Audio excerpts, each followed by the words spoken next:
3 months after Nkiru escaped to Nigeria with her daughter Ada, clutching nothing but shattered dreams and a suitcase full of pain. Her world tilted on its axis once more in the most unexpected, devastating, life-altering way. She had thought the nightmare was over. She had believed that putting an ocean between herself and the man who slapped her in front of his mistress would finally bring peace. She was wrong, because the secret growing inside her body was about to change everything. Again, and thousands of miles away in Seoul, the Mafia boss who destroyed his own family was descending into a darkness so consuming, so absolute, that even his enemies began to fear what he was becoming. It was supposed to be just another ordinary afternoon. Mother and daughter shopping for groceries, Ada's laughter ringing through the vibrant stalls, Nkiru finally beginning to breathe again. As they walked through the Lagos market together, something terrible happened. Nkiru collapsed in the middle of the crowded stalls, her body crumpling to the dusty ground as Ada screamed, "Mommy!" Her small voice breaking with terror, shaking her mother's shoulders desperately, crying, "Mommy, wake up! Please wake up! Don't leave me! Mommy, please!" As concerned vendors rushed toward them and the world around them blurred into chaos. This is the story of consequences that refuse to stay buried, of children who carry the sins of their fathers in their very DNA, of a woman who discovered she was stronger than the man who tried to break her, and of a villain who learned too late that some destruction cannot be undone. What Nkiru didn't know as she collapsed in that Nigerian market was that she was carrying not one secret, but two. What Min-jae didn't know as he drowned himself in alcohol and rage was that the woman he betrayed had given him exactly what he wanted. But he would never, ever have it. If you're new to my channel, you're welcome to a place where stories hit different. Please hit that subscribe button right now and turn on the notification bell because you do not want to miss what happens next. And listen, this is part 2 of an explosive story.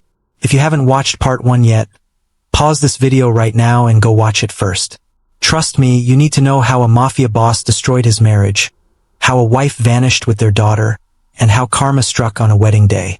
Everything that happens in this story builds on that foundation. Go watch part 1, then come back. I'll wait. For those who are already caught up, let's dive back into the reckoning. When Nkiru opened her eyes, she was staring at water-stained ceiling tiles and flickering fluorescent lights. The antiseptic smell of a hospital filled her nose. Ada's small hand was gripping hers so tightly it hurt, and her daughter's face was streaked with tears and terror. A middle-aged Nigerian doctor with kind eyes and graying temples stood at the foot of the bed, clipboard in hand, studying her with an expression that made Nkiru's stomach drop. She tried to sit up, but dizziness slammed her back against the pillows. Her mouth was dry as sand. Her heart hammered against her ribs. Ada was asking over and over, "Mommy, are you okay? Mommy, what's wrong?" But Nkiru couldn't form words because the doctor's expression told her that whatever he was about to say would change everything. Again, the doctor asked Ada to step outside for just a moment, promising she could come right back in. Ada left reluctantly, casting worried glances over her shoulder. The door closed. The room became unbearably quiet except for the beeping of a monitor Nkiru hadn't noticed before. The doctor moved closer, pulled up a plastic chair that squeaked against the linoleum floor, and sat down with the careful posture of someone about to deliver news that would detonate like a bomb. He asked her gently when her last menstrual period had been. Nkiru's mind went blank. She tried to remember, tried to calculate, but the past 3 months had been a blur of survival and escape and rebuilding, and she honestly couldn't recall. The doctor nodded like he expected this answer. He glanced down at his clipboard, then back up at her face, his eyes full of complicated sympathy that made Nkiru want to scream. "Mrs. Nkiru," he said softly, using her first name like a title, because he didn't know how else to address her. "You're pregnant. 14 weeks along." The words hit her like a physical blow. The air left her lungs in a rush. Her hands flew to her stomach, pressing against the slight swell she had attributed to stress eating, to the heaviness of grief manifesting in her body, to anything but this. 14 weeks. She counted backward frantically, desperately, her mind racing through calendar dates and moments and timelines. 14 weeks ago she was still in Korea. 14 weeks ago she was still married.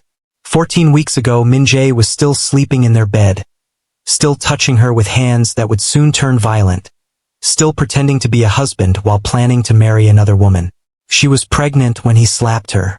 She was carrying his child when he chose Seo-yeon over her.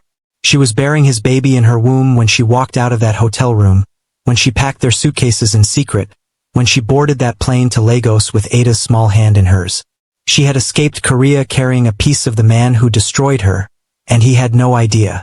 Would never have any idea, unless she told him, which she absolutely, definitively would never do. Nkiru's hands shook as they rested on her stomach. Tears leaked from the corners of her eyes, sliding down her temples into her hair. The doctor asked if she was all right, if she wanted him to call someone, if the father knew. The father, Min-jae, the mafia boss who valued sons over daughters, who destroyed their marriage because she had only given him Ada, who struck her across the face defending his mistress. Did the father know? Nkiru almost laughed, but the sound that came out was closer to a sob. The father is dead, Nkiru whispered, her voice hoarse and broken and absolutely final. Her hand moved from her stomach to press against her bruised heart, the organ that Min-jae had shattered so thoroughly she wondered if it would ever beat normally again. He's dead to us. He doesn't exist anymore. The doctor studied her face, reading the story written in her hollow eyes and trembling lips, and the fading yellow-green bruise still visible on her cheekbone where Min-jae's hand had connected with her flesh. He didn't ask questions. He simply nodded, made a note on his clipboard, and told her she needed to start prenatal care immediately. He gave her pamphlets and vitamin prescriptions and a follow-up appointment card, his voice gentle but clinical, treating her pregnancy like it was a blessing instead of the complicated, devastating reminder that even an ocean away, Min-jae's DNA lived inside her body, growing, taking, demanding space. When Ada was allowed back into the room, she rushed to her mother's bedside, her young face creased with worry that no 8-year-old should have to carry. Nkiru pulled her daughter close, breathing in the scent of her hair, and whispered that everything was going to be okay, that mommy just hadn't been eating enough, that they were both going to be fine. She didn't tell Ada about the baby. Not yet. Not when she herself couldn't process the reality that she would be bringing Min-jae's child into a world he would never touch, never know, never poison with his obsession for male heirs and his violence disguised as love. That night, alone in the small bedroom she shared with Ada in her aunt's house, Nkiru lay awake staring at the ceiling fan rotating slowly overhead, casting shadows that danced across the walls like restless ghosts. Her hand rested on her stomach, feeling for movement even though she knew it was too early, feeling for proof that this nightmare was real, and not some cruel trick her traumatized mind was playing on her exhausted body. She thought about Min-jae in Seoul, probably drunk or with another woman or plotting some new horror, completely oblivious that the wife he had discarded like trash was carrying his child. She wondered if he would care if he knew. She wondered if he would try to take the baby from her, use his mafia connections and his money and his rage to steal this child the way he had stolen her peace, her security, her ability to trust. She wondered if this baby would have his eyes, his cruel, beautiful face, his capacity for violence hidden beneath charm.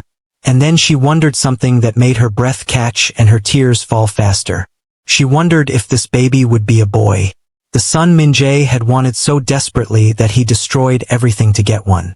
The male heir he had abandoned his wife and daughter for, gambling on Seo-yeon's womb, producing what Nkiru's apparently could not.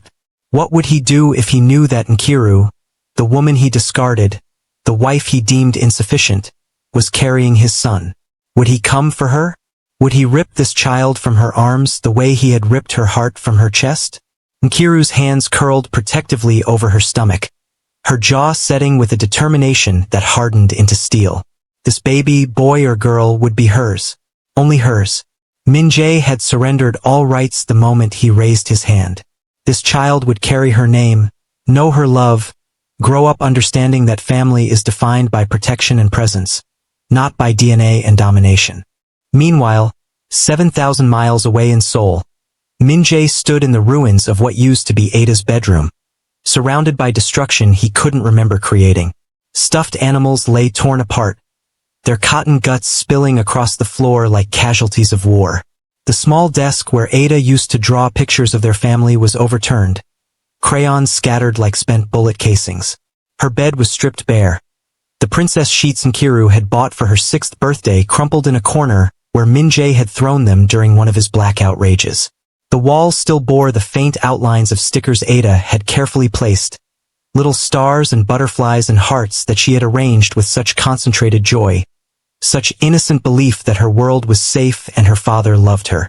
Min-jae had tried to scrape them off during a particularly vicious bout of self-loathing, but they had left ghostly residue, permanent shadows of the daughter who used to live here, who used to call him daddy, who used to throw her small arms around his neck and tell him she loved him more than ice cream and puppies and all the stars in the sky combined. Now she was gone, vanished with her mother into a country Min-jae couldn't navigate, a culture he didn't understand, a language he couldn't speak, and it was entirely, completely, devastatingly his own fault.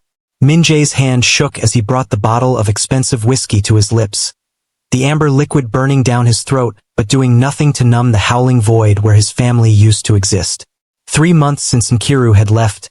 3 months since he had stood at that airport watching their plane disappear into clouds. 3 months of drowning in alcohol and rage and the crushing, suffocating weight of consequences he couldn't escape.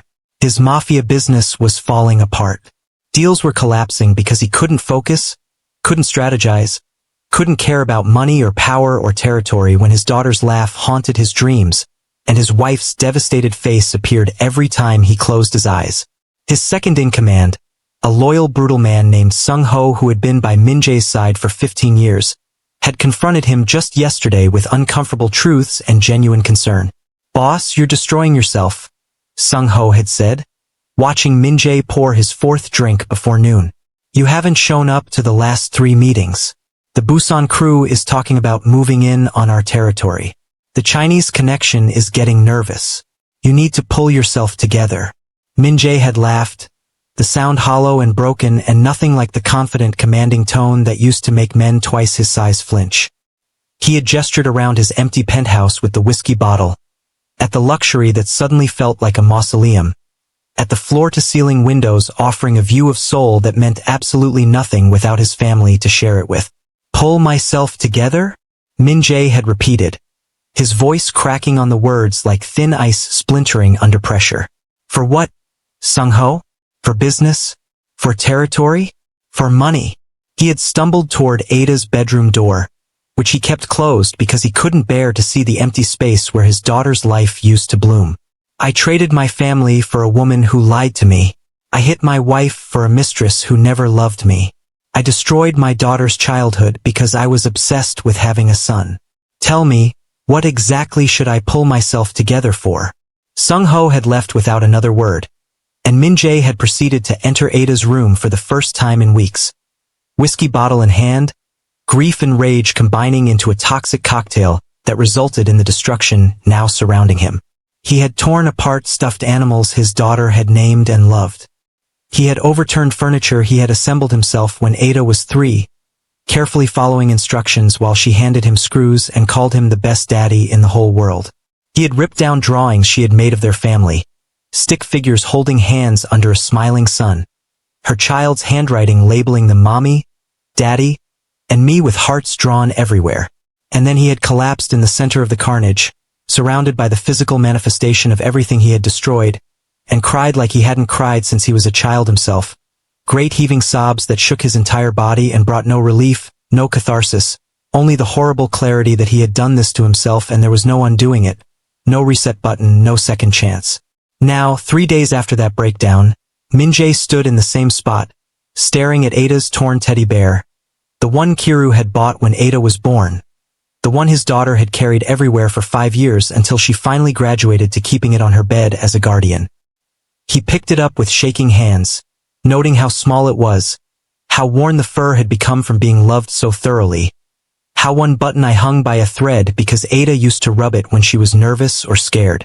Min-jae had ripped its arm off during his rampage. He stared at the severed limb, at the stuffing spilling out like the guts of his marriage, and something inside him cracked open even wider. He sank to his knees on Ada's bedroom floor, clutching the mutilated bear to his chest, and whispered into the empty room, I already did that the day I raised my hand. The confession hung in the air, witnessed by nothing but shadows and the ghost of his daughter's laughter echoing in his fractured memory. He had destroyed himself the moment he chose violence. He had killed the man he used to be, the father Ada trusted, the husband Nkiru believed in, all in service of an obsession that had consumed him like wildfire, leaving nothing but ash and regret in its wake. But even as Min-jae wallowed in self-destruction, even as he let his empire crumble and his body deteriorate from alcohol and lack of sleep, a seed of obsession was taking root in the ruins. He couldn't bring himself to accept that Nkiru and Ada were truly gone forever. He couldn't process the finality of their absence, the permanence of the consequence he had triggered. Men like Min-jae, men who had spent their entire adult lives commanding respect through fear and power, men who made problems disappear with money or violence, men who bent the world to their will through sheer force of determination. These men did not accept defeat gracefully. They did not surrender to loss without a fight. And so, as days bled into weeks, as the whiskey bottles piled up and his business partners grew increasingly nervous and his reflection in the mirror became unrecognizable, Min-jae began to formulate a plan through the haze of his grief and rage. He would find them. He would locate Nkiru and Ada wherever they had hidden themselves in Nigeria's vast sprawling expanse.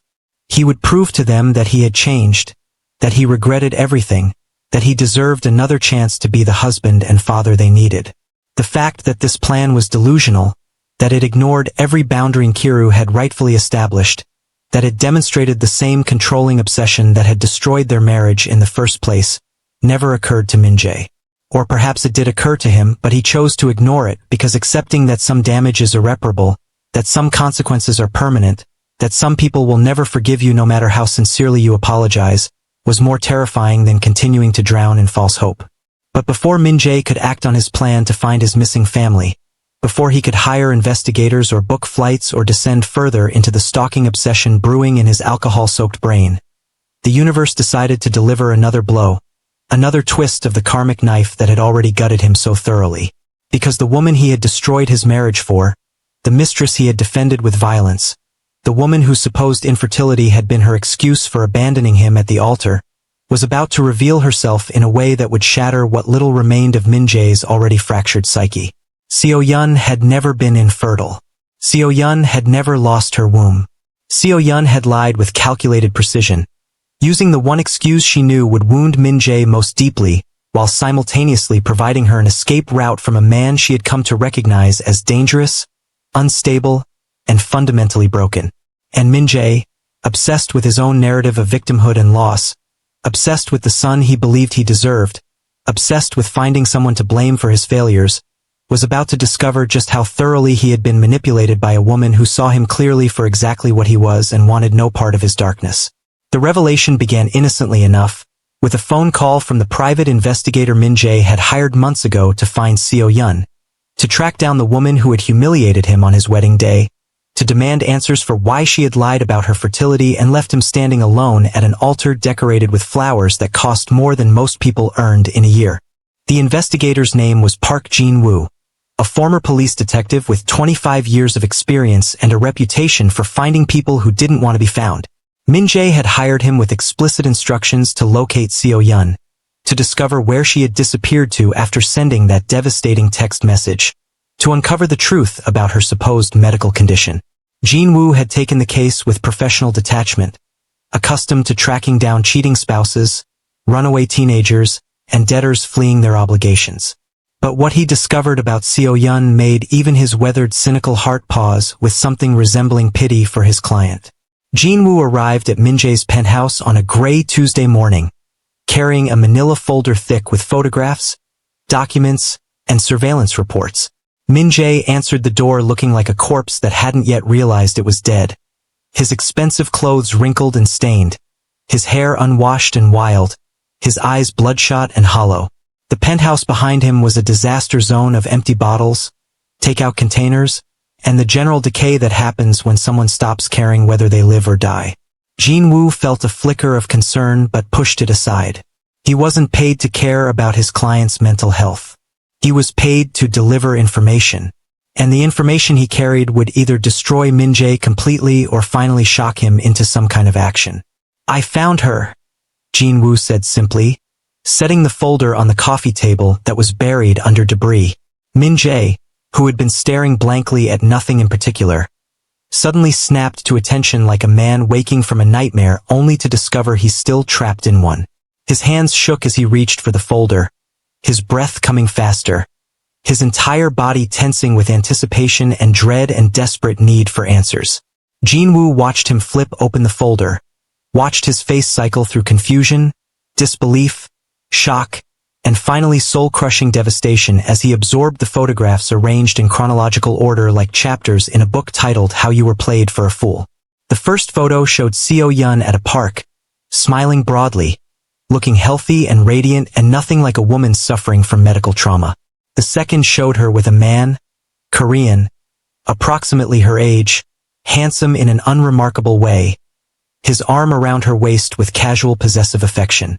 The third showed the same couple with a child, a little boy approximately 2 years old, sitting on the man's shoulders, all three of them laughing at something beyond the camera's frame. The fourth, fifth, and sixth photos showed variations of the same domestic bliss. This small happy family unit doing ordinary beautiful things like grocery shopping, walking in the park, eating ice cream, existing in a world where Seo-yeon was clearly loved, clearly cherished, clearly not the victim of any reproductive medical tragedy whatsoever. Min-jae's hands trembled so violently the photographs slipped from his fingers and scattered across the coffee table like accusations. His mouth opened and closed, but no sound emerged. His brain was trying to process information that didn't make sense, that contradicted the narrative he had built, that suggested a truth so humiliating he couldn't initially accept it. Jin-woo, sensing his client needed the words spoken aloud to make them real, delivered his findings with clinical precision. Her name is still Seo-yeon, but she goes by her married name now, Kim Seo-yeon. She's been in a relationship with that man, Kim Tae-hyun, for 6 years. They have a 2-year-old son together named Min-jae. She works as a marketing consultant. She lives in Busan. She appears healthy, happy, and very much fertile. Jin-woo paused, watching Min-jae's face drain of what little color it had. There's no record of any hysterectomy, no medical documentation of losing her womb, no evidence of the fertility issues she claimed. I spoke to a contact at the hospital she cited in her text message. No patient by her name has ever been treated there for reproductive issues. The investigator pulled out one final photograph, this one showing Seo-yeon very obviously pregnant, her hand resting on a prominent baby bump, taken approximately 3 years ago based on the date stamp. She was pregnant with her son when she was involved with you. She was carrying another man's child while planning to marry you for your money and status. The infertility story was her exit strategy when she realized what kind of man you actually were. Min-jae made a sound that wasn't quite human, a wounded animal noise that came from somewhere deep in his chest.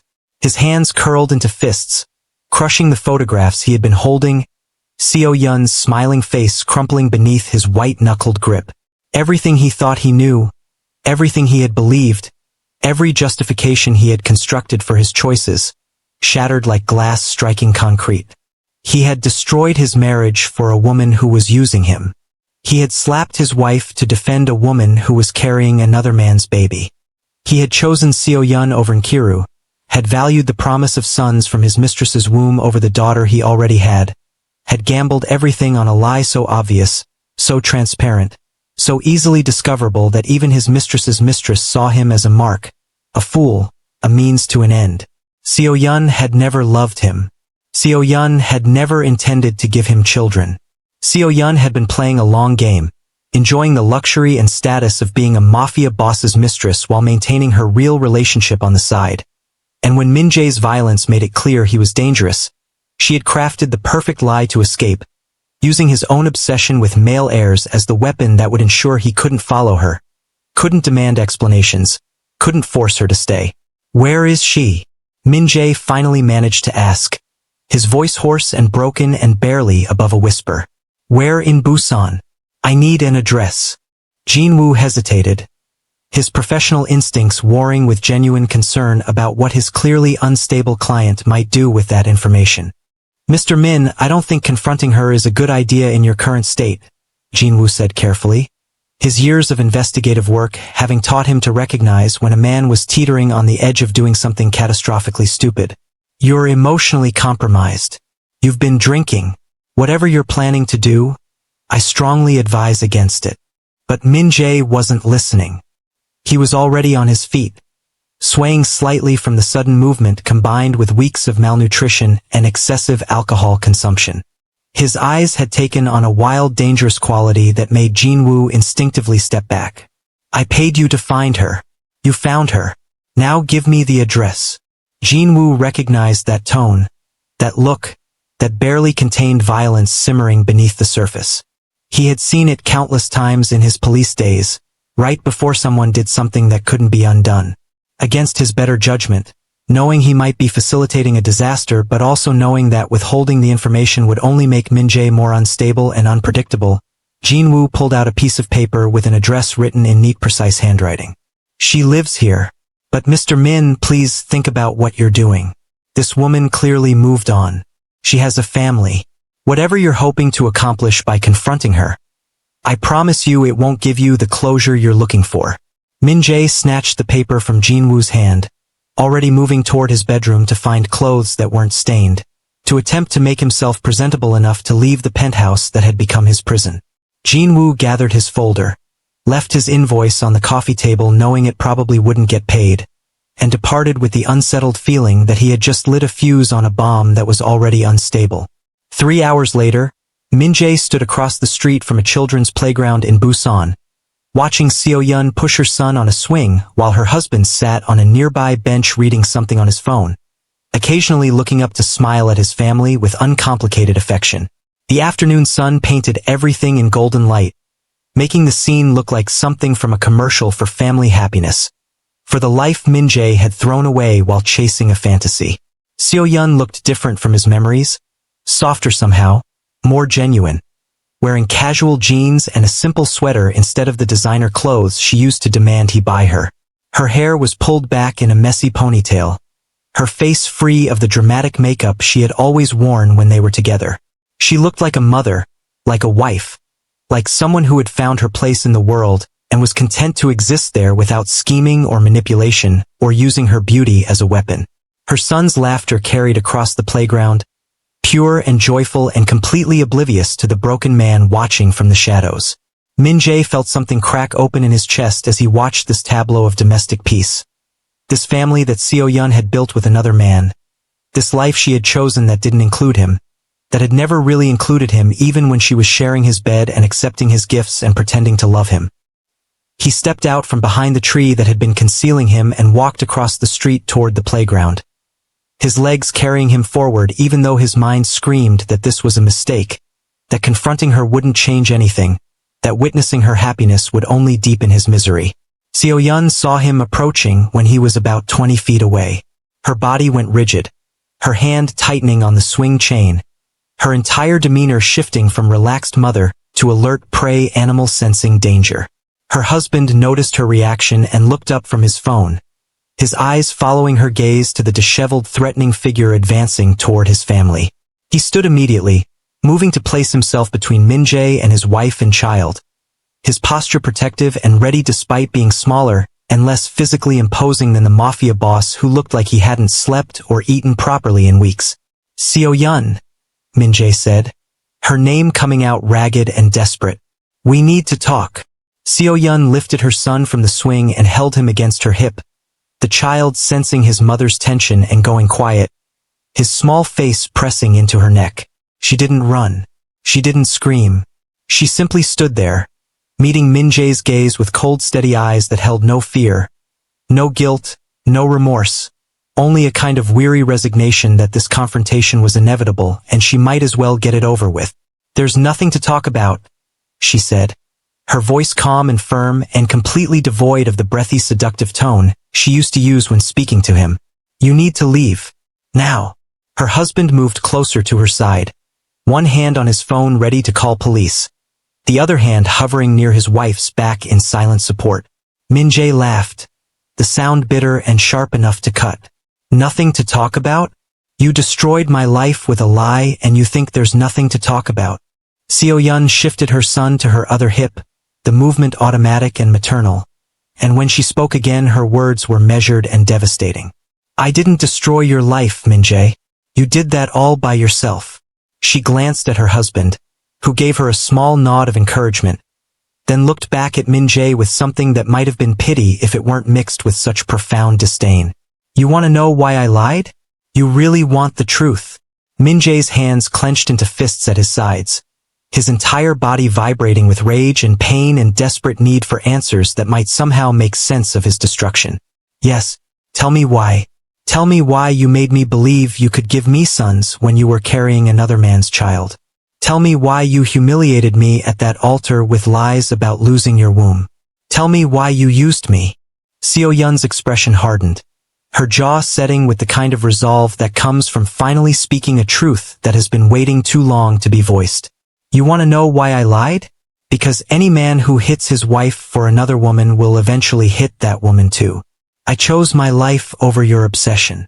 The words landed like physical blows, each one finding its mark with surgical precision.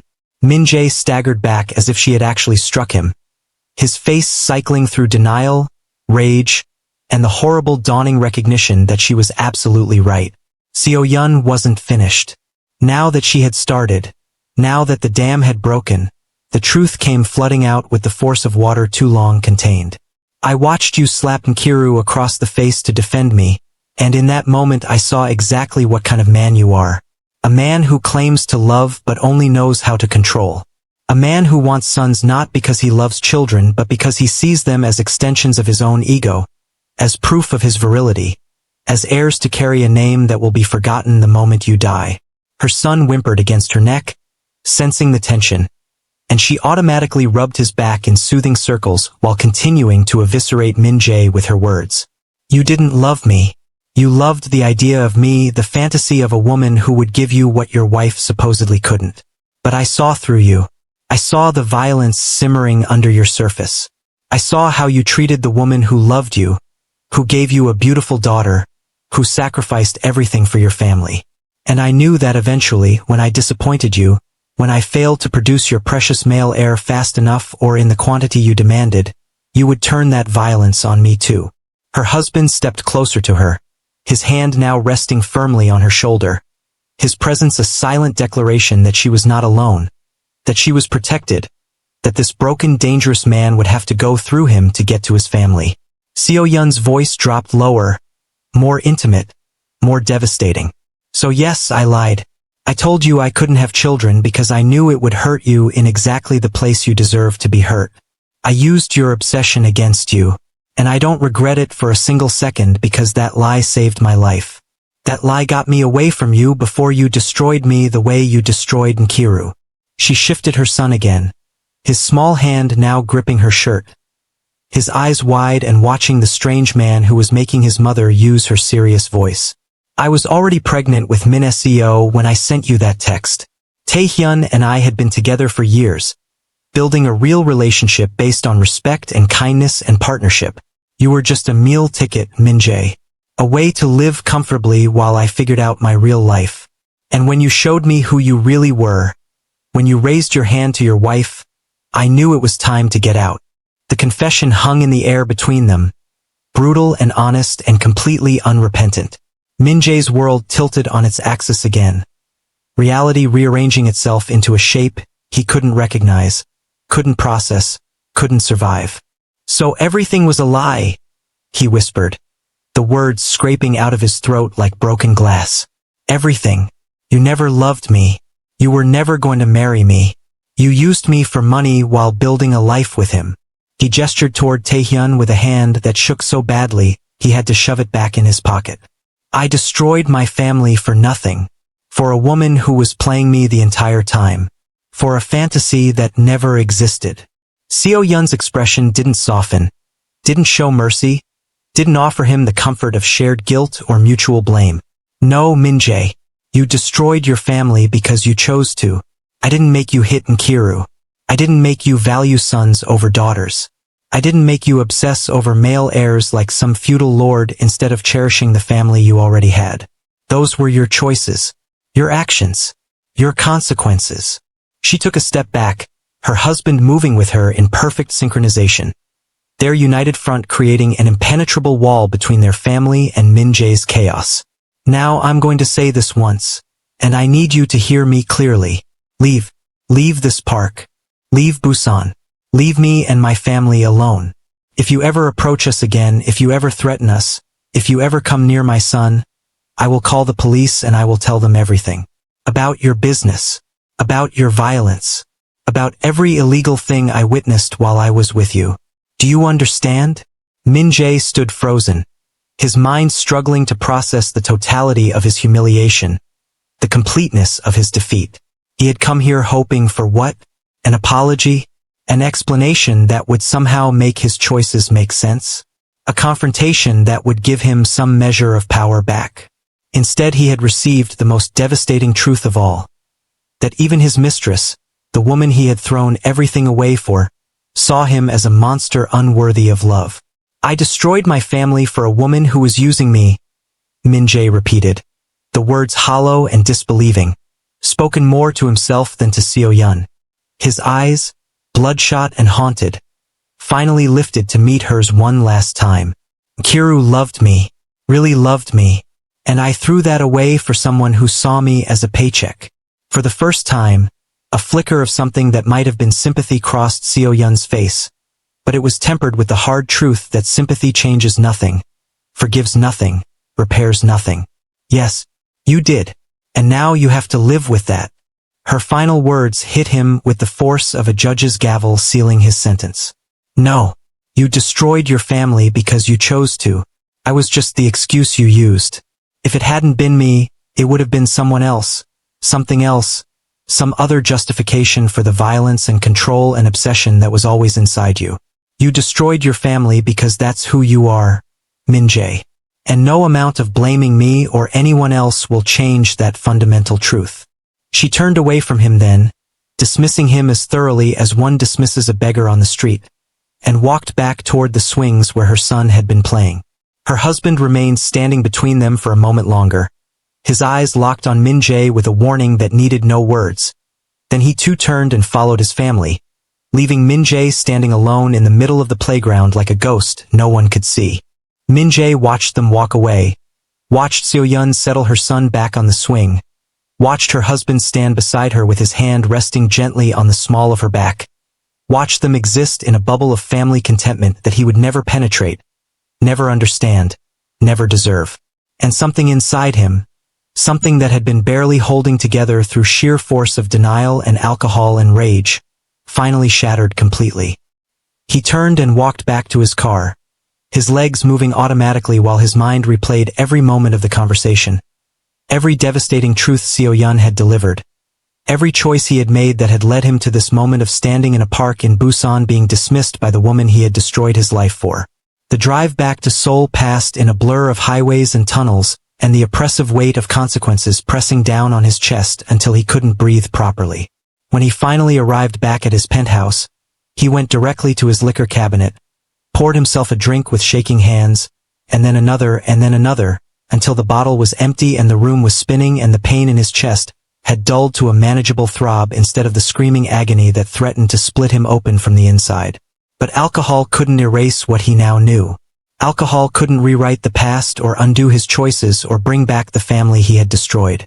And so, in the darkest hours of that night, sitting on the floor of his penthouse surrounded by empty bottles and the wreckage of his life, Min-jae made a decision that terrified and compelled him in equal measure. He would find Nkiru and Ada. He would hire the best investigators money could buy. He would use every resource at his disposal, every connection, every ounce of his remaining power and wealth, to locate his wife and daughter in Nigeria and bring them back. Not because he deserved them, not because he had any right to them, but because living without them, living with the knowledge that they existed somewhere in the world hating him, fearing him, building lives that didn't include him, was more unbearable than any other pain he had experienced. It was selfish. It was controlling. It was exactly the kind of obsessive behavior that had destroyed his marriage in the first place. But Min-jae was too broken, too desperate, too far gone into the darkness of his own making to recognize or care about these patterns. All he knew was that he needed to find them, needed to see Ada's face again, even if she looked at him with fear instead of love, needed to tell Nkiru that he was sorry, even though sorry was the most inadequate word in any language for what he had done to her, needed to prove that he could change, even though every action he had taken since they left demonstrated that he hadn't changed at all. Meanwhile, in Lagos, Nigeria, Nkiru's body was going through changes she couldn't hide much longer. Morning sickness that lasted all day. Exhaustion that pulled her under like quicksand. Her clothes growing tighter around her expanding waist despite her best efforts to conceal the pregnancy beneath loose traditional Nigerian dresses. Ada had started asking questions, her perceptive 8-year-old mind noticing that mommy was tired all the time, that mommy was getting a soft round belly, that mommy sometimes cried for no reason while staring at nothing.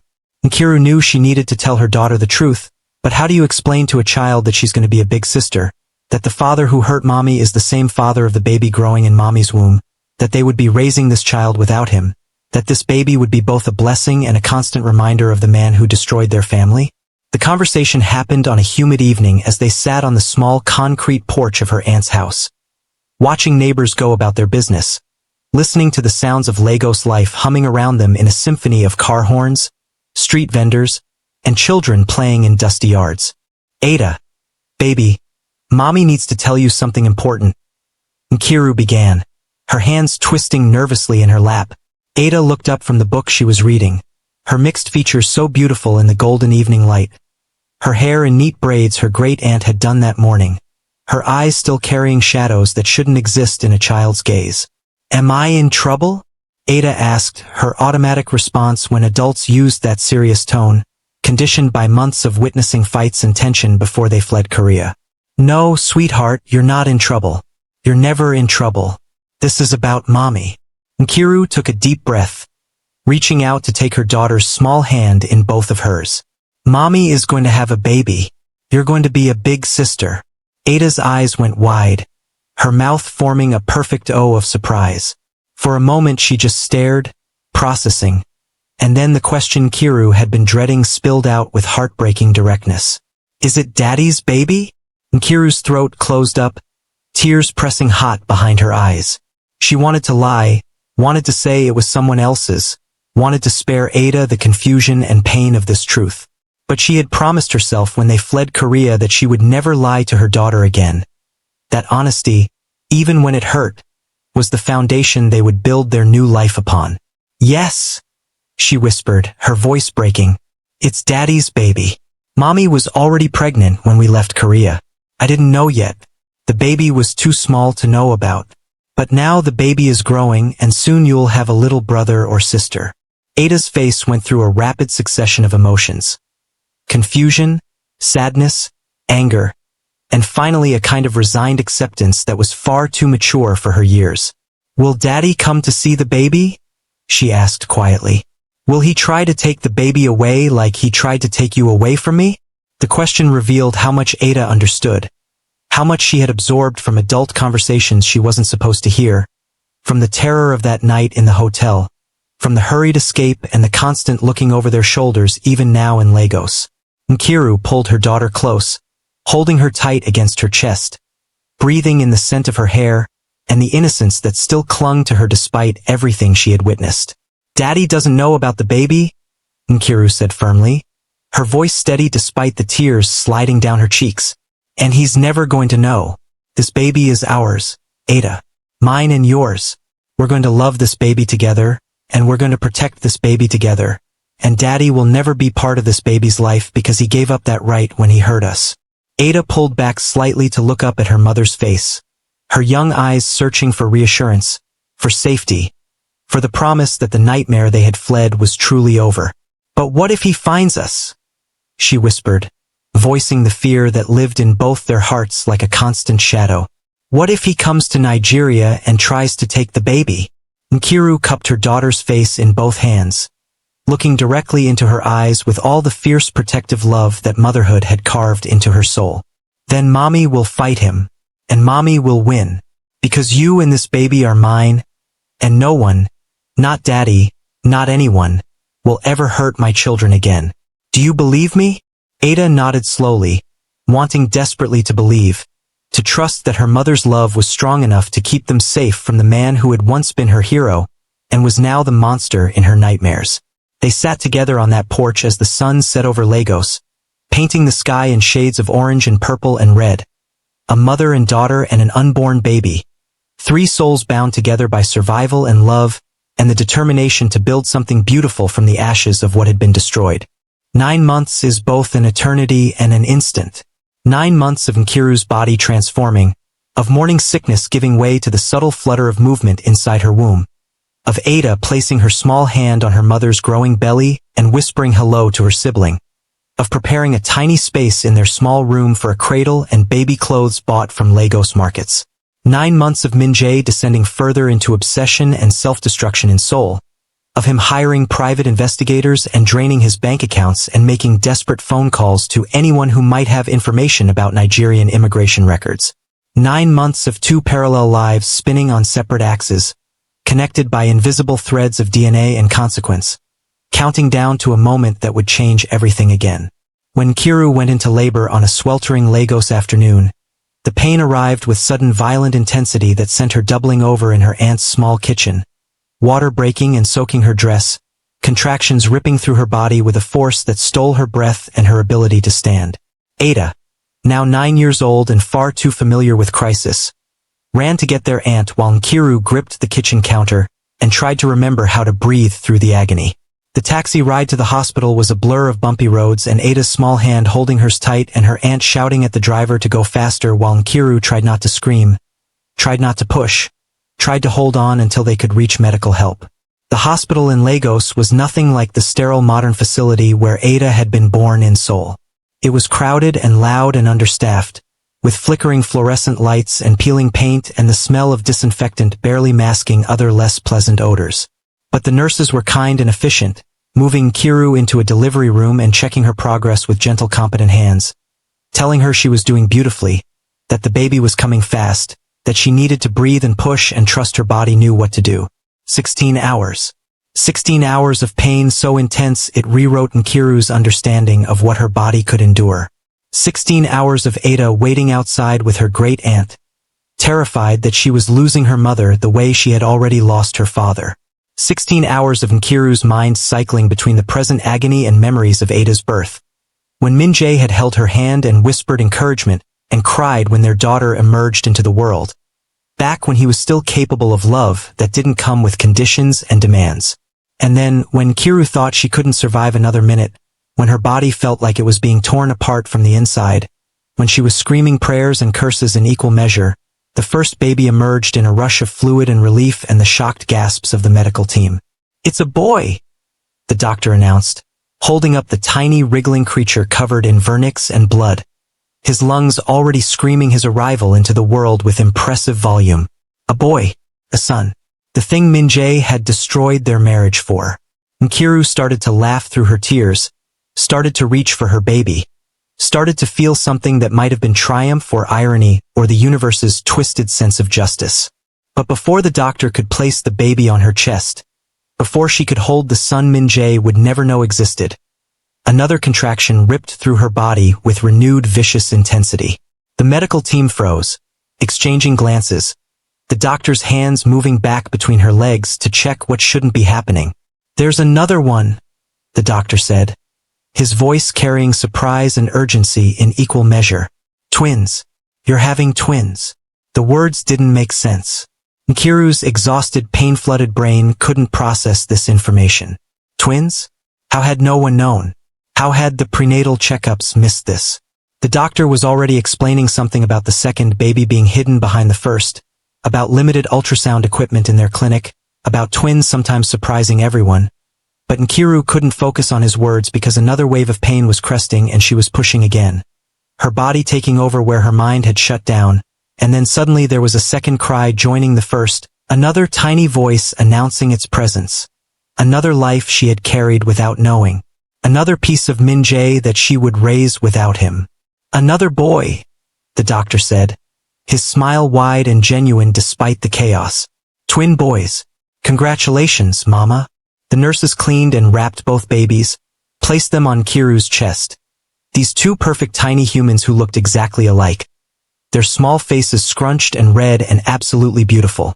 Nkiru stared down at them, her hands trembling as they touched their soft skin, counted their fingers and toes, marveled at the miracle and cruel irony of this moment.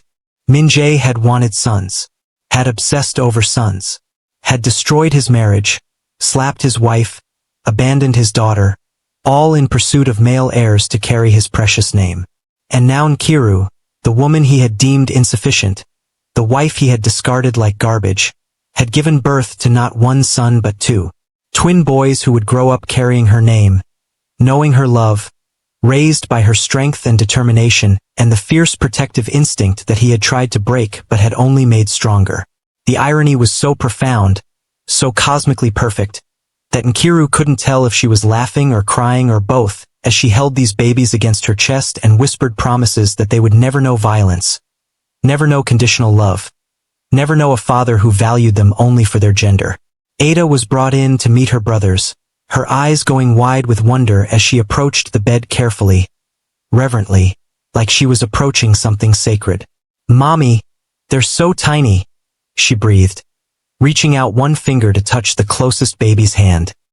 His impossibly small fingers wrapped around hers instinctively, and Ada's face broke into the first genuine, uninhibited smile Nkiru had seen since they left Korea. "They're holding my hand. Mommy. Look, he's holding my hand." Nkiru, exhausted and overwhelmed and flooded with hormones and emotions too complex to name, pulled Ada close with one arm while cradling the twins with the other. "You're a big sister now, baby girl. These are your brothers. They're going to need you to be strong and brave and to help mommy take care of them. Can you do that?" Ada nodded solemnly, her young face taking on an expression of serious responsibility that made her look older than her 9 years. "I'll protect them, mommy, just like you protect me. I won't let anyone hurt them, ever." And in that moment, in that crowded Lagos hospital room with peeling paint and flickering lights, a new family was forged. Not the family Min-jae had imagined. Not a family built on his terms, his obsessions, his need for male heirs to validate his existence. But a family built on survival and love and the unbreakable bond between a mother and her children, between siblings who would grow up knowing that family is defined not by DNA or tradition or patriarchal expectations, but by who stands with you when the world tries to tear you apart.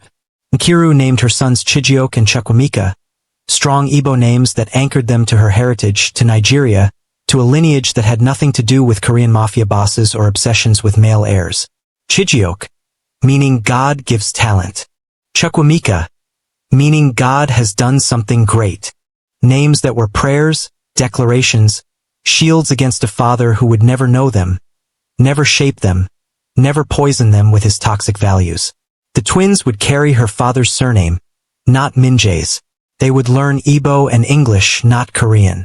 They would grow up in Lagos surrounded by extended family and community, not in Seoul isolated in a penthouse paid for by blood money and violence. Min-jae had wanted sons to carry his name into the future.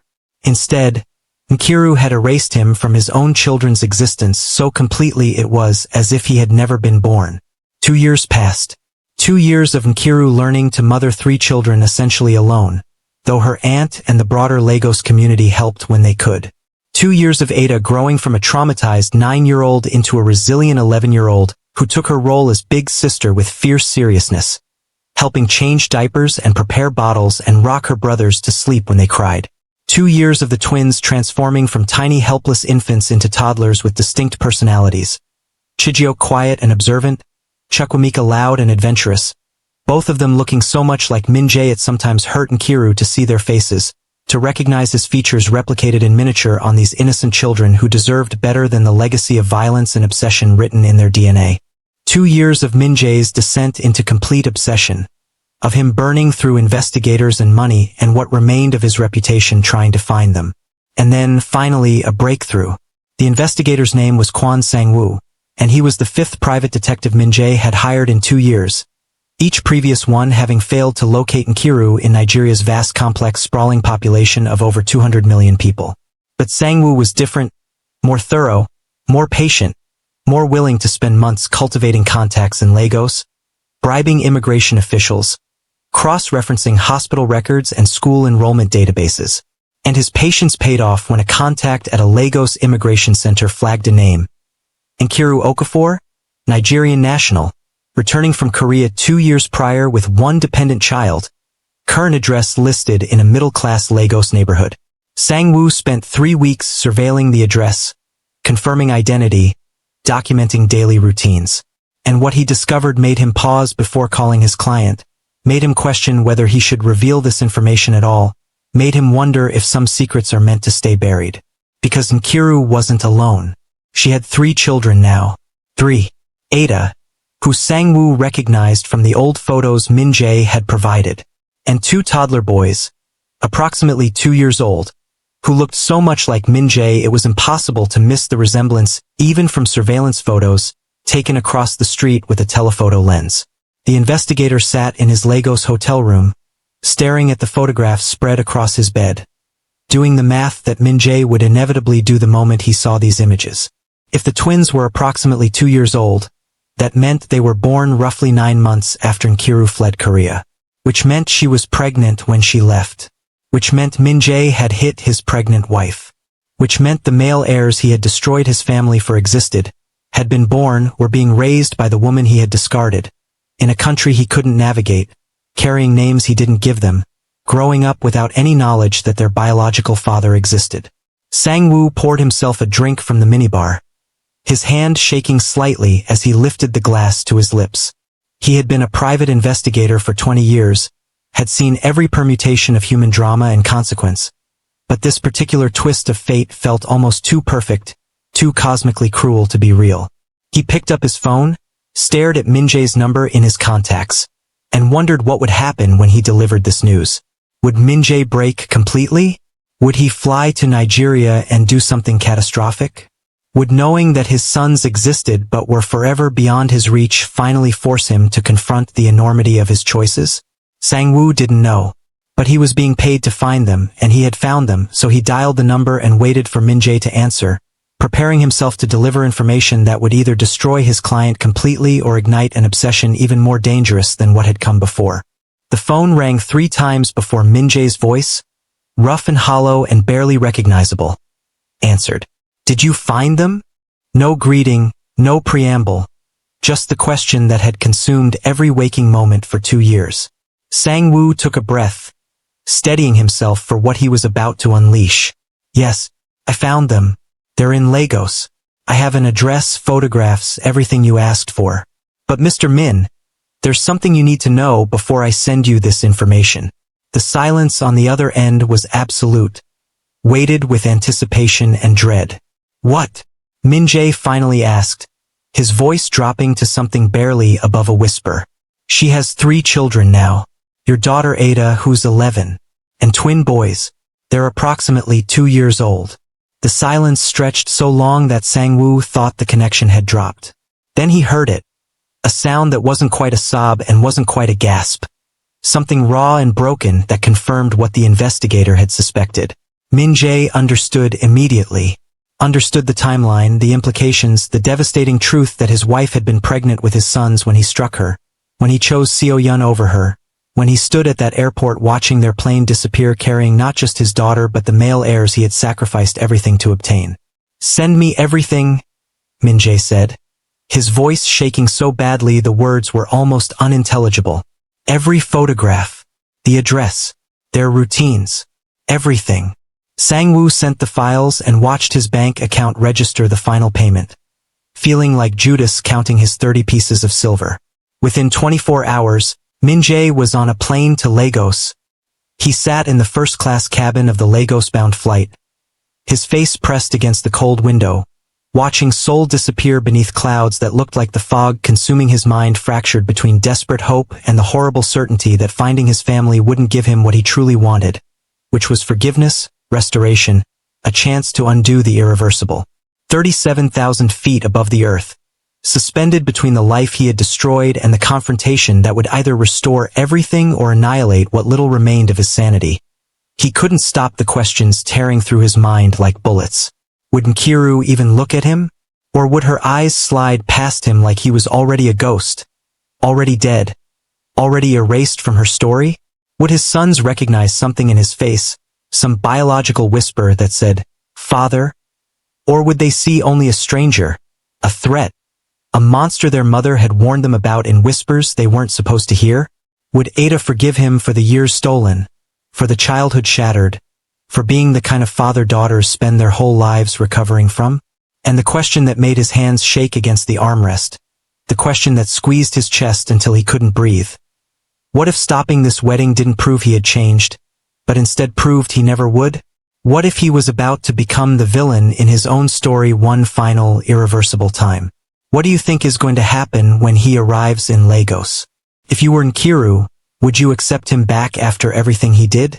After he slapped you, after he chose his mistress over you, after he abandoned you and your daughter, would you give him access to your sons? Or would you protect your peace and send him away? What would you do if you were in Nkiru's shoes? Share your thoughts in the comment section. I read every comment. If you enjoyed this story, please hit that subscribe button if you haven't subscribed yet, and if you subscribed already, please make sure you turn on your notification bell so that you never miss the next part 3, and please don't forget to share it with someone you love so they can enjoy it too. See you in the next part. Thank you so much for watching.